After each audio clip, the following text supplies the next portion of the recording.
Saya sudah terbang 9 jam dari Copenhagen, Denmark menuju markas PBB yang ada di New York.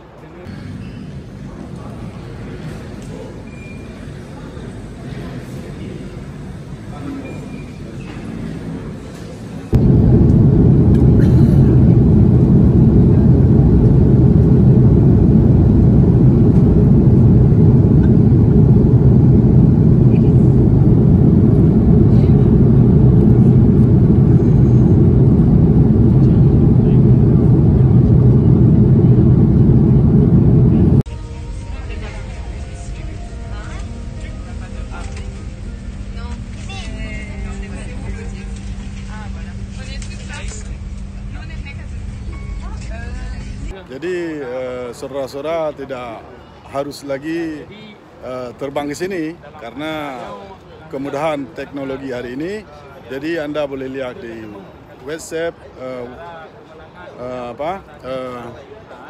WhatsApp UN atau link UN. Jadi begitu juga dengan adanya media-media lain, TikTok, Facebook dan banyak aplikasi-aplikasi yang lain. Jadi sosial media yang sudah sangat terbuka, maka saudara boleh lihat sendiri apa yang terjadi, bagaimana yang terjadi, khususnya terkait dengan perjuangan Aceh, Papua juga Maluku. Kita tiga bangsa, Papua dan Maluku, selalu melawan itu Indonesia di gedung-gedung di forum internasional. Terima kasih. Assalamualaikum.